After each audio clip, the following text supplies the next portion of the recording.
Velkomin aftur í Hörpu, það komið að loka spjallinu minni hér í dag. Minnum á það að verðum hér aftur á morgun á milli 9 og 1.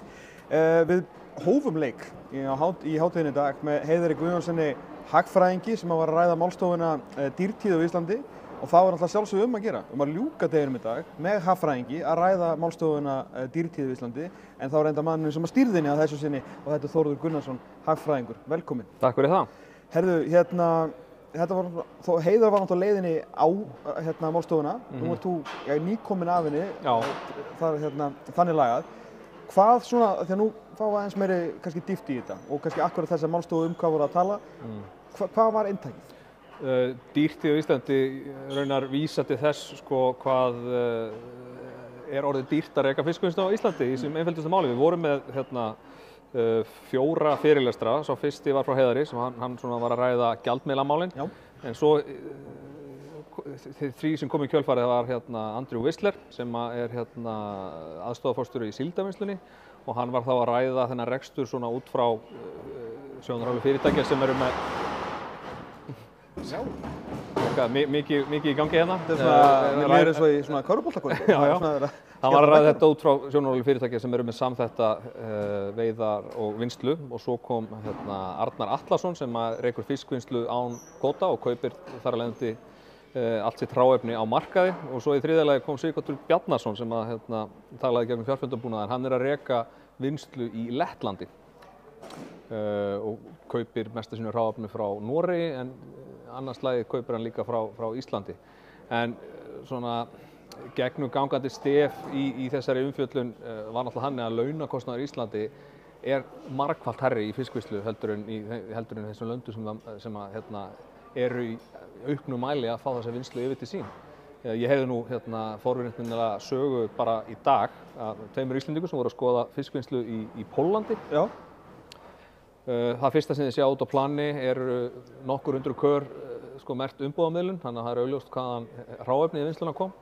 Og svo komu þeir inn og byggust þar við að sjá fjöldan alltaf pólverum að flagga fisk, en nei, þetta var innflutt vinna frá Nepal.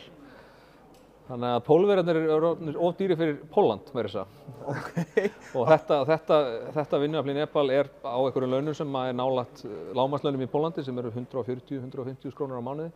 Á meðan starfsmaður í fiskvinnslu hér heima getur verið ekstra á bilinu 800.000 á mánuði og jafnvel upp í rúmlega 1 milljón. Þannig að launakostnaðurinn í Austur-Evrópu þar sem fiskvinnslan er alltaf að færast í auknum mæli þangað er 6–7 sinnum lægri. Það spyr bara við förum bara í mjög almenna spurningu þannig.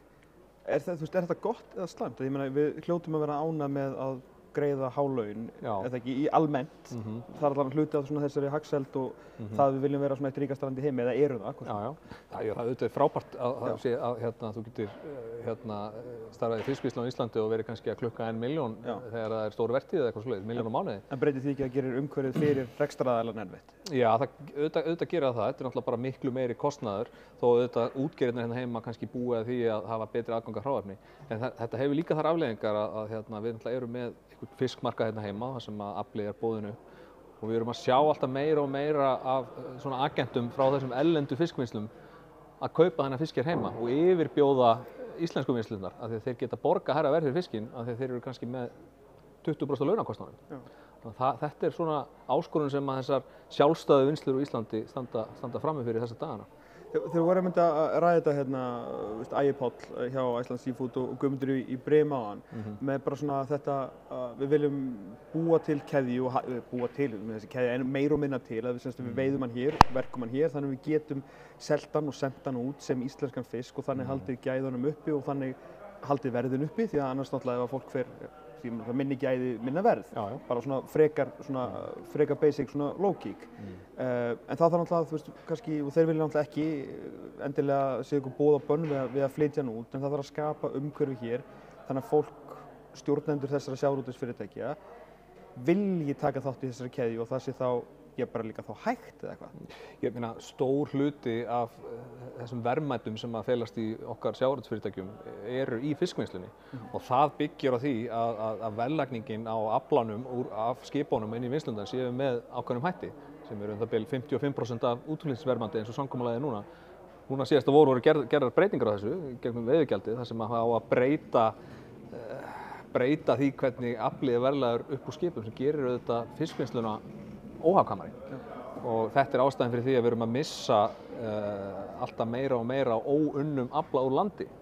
Og spurningi sem menn eru að spyrja sig í þessu samhengi ætlar Ísland að vera hráefnisskaffari, það er að segja skaffa bara hráefni í vinnslur erlendis, eða ætlum við að fullvinna vöruna hérna heima og fá þannig hámarksverðmæti fyrir hana. Okkur hefur tekist mjög vel upp í því á síðustu 20-30 árum, en það virðist vera sem að hlutirnir séu að þróast í ranga átt núna og það er stóru hluta vegna þess að það hefur verið þrengt að rekstri þessara samþættu fyrirtækja með þessum miklum skattahækkunum undanförnu. Og er það sem að menn er að tala um hér eða?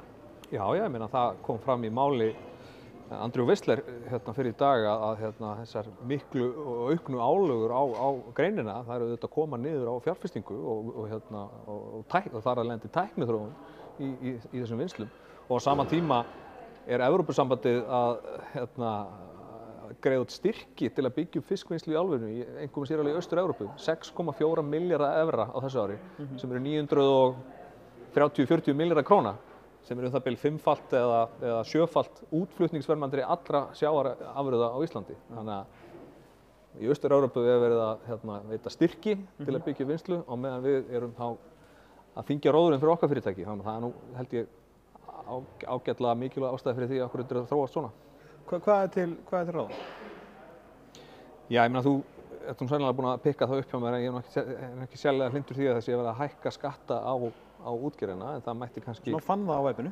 Já, það er klárlega ekki hjálpa. Ég held að það mætti til dæmis bara vinda ofan af því að hver króna sem hún tekur út úr rekstri þessar fyrirtækja, hún fer þá ekki í fjárfestingu. Það er bara augljóst. Þannig að ég myndi halda að fyrsta skrifið væri að vinda ofan af þessum breytingum sem voru samþykktar á þinginu núna í vor. Og ef ég mætti ráða þá eru þessi skattar bara lækkaðir. Það sem að arðsemi í sjávarútvegi, hún er ekkert út úr neinu korti. Fólk sér þessa milljarðatugi en það gleymir því hversu mikið fé er bundið í rekstri þessara fyrirtækja. Við farum bara á Neskaupstað og labbaði í kringum fiskið verið þar. Það getur þú séð með eigin augum þetta eigin fé sjávarútvegsins. Það er ekki bara einhverju gullpenningar í hvelfingu hjá Jóhann Kemm Aðalund. Það eru þessi tæki og tól og þessi fiskiskip. Þannig að það er þetta eigin fé. Þannig að ég myndi halda ef við ætlum að mæta þessu þá ættum við að reyna að létta sjávarútveginum róðurinn en ekki þyngja.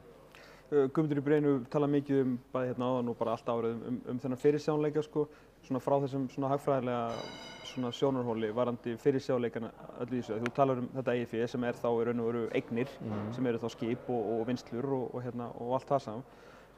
Þetta líka það sem við höfum lært á spjalli okkar í dag við nýsköpunarfyrirtækin er að þetta fyrirsjáanleikin hann svona til að sletta triklar dóminóeffekti niður. Já, ég meina ef að þessi fyrirtæki sem eru að sinna nýtingu fiskistofna í kringum landið, ef að þau eru fjárhagslega sterk og það er góð afkoma að þeim, þá auðvitað stóreykur það líkurnar að því að þau séu tilbúin að standa baki nýsköpunarfyrirtækjum í geiranum og Ísland, nýsköpun á Íslandi síðustu áratugum hefur auðvitað verið sprottin út úr sjávarútvegi öðru fremur. Marel byrjaði þar og mörg stóru fyrirtæki sem eiga uppröðun sinn í sjávarútvegi. Þannig að ef við höfum áhuga á því að styðja við nýsköpun í þessum geira þá verður það ekki gert með því að hækka skattarna á þessu fyrirtæki og búa til einhvern sjóð á vegum ríkisins og deila þeim einhvern veginn aftur út. Ég held að hið opinbera sé fyrir löngu búið að sanna það að það er ekki besti aðilinn til að ráðstafa fjármagni í hagkerfinu. Guðmundur talaði áðan að þetta væri því að 2025 hefði verið mjög gott ár. Umræðan hefur kannski verið svolítið neikvæð sjávarútveginn út af þessu stríði sem var á Kirkjustrautinu í vor og sumar. Árið í ár 2025 gott, afkomu vefurinn, snilldarvinnslunni og allt það sem er vel og frábært bara. En hans sýn sem ég ætla að halda á þú deilir er að áhrifin muni koma síðar. Þetta náttúrulega taka þessar breytingar sem ég vísaði að það taka náttúrulega gildi bara núna áramótin en ástæðan fyrir því að stórástæða fyrir að árið í ár verði sennilega mjög gott fyrir útgerðirnar einfaldlega verðið á þorski. Það náttúrulega bara mjög hátt. Ég meina veiðin í Barentshafinu, eða kvótinn í Barentshafinu sem hefur svona sögulega séð verið stærsta uppspretta þessara tegundar á heimsmarkaði. Aflamarkið þar skrapp saman með ára og mun minnka ennþá meira næsta ári. Það var nú merkilegt sem kom fram hérna í dag í einu erindana er að á næsta ári verður Ísland stærsti einstaki byrgirinn á Atlantshafsþorski sko. Bara Ísland, ef við gerum að þetta verði eitthvað stærri í kringum 200.000 tonn, þá verður Ísland í rauninni stærsti einstaki byrgirinn á þessari ákveðnu fisktegund. Og það er náttúrulega bara mjög merkilegt að sjá að árið 2015 var heildaraflamark á þorski tæplega 1,4 milljónir tonna og á næsta ári verður þetta 700.000 tonn. Þannig að framboðið er búið að helmingast á 10 árum og þetta er að vinna með okkur núna. Við fáum náttúrulega miklu meira fyrir þessa vöru. Þetta er búið að vera mjög áhugaverður dagur af því að þegar ég segi eins og ég byrja á Heiðari og enda á þér sem kannski eru nokkuð svona sammála leiðirnar og inn á milli höfum við að tala um forstjóruna og nýsköpunina og allt það. Svona, það eru svo ótrúlega mikið að tækifærum. Líka þú veist í því Heiða var að tala um í morgun eða í hádeginu með þessa 2 milljarðir sem eru að koma upp í millistétt og það þarf að fæða þetta einhvern veginn og við erum í þvílíku tækifæri þar bæði með landeldið og allt þetta. Það þarf að búa til prótein sko. Þannig að ótrúlega spennandi en ótrúlegar áskoranir. Miklar áskoranir og mín heitasta ósk er bara svo að þið opinbera hætti að þvælast fyrir. Þá bjargast þetta allt saman. Látum held ég það bara vera að loka orðin. Þóra Gunnarsson, takk hérlega fyrir að koma. Takk fyrir mig. Við látum þessu bara lokið í dag. Við verum hér aftur bara strax í fyrra mánuði. Við ætlum að vera hérna milli 9 og 1 á morgun og halda áfram að ræða um sjávarútveginn. Áskoranir, tækifæri, nýsköpun, ég veit ekki hvað og hvað. Við þökkum kærlega fyrir okkur hörpu í dag. Sjáumst aftur á morgun.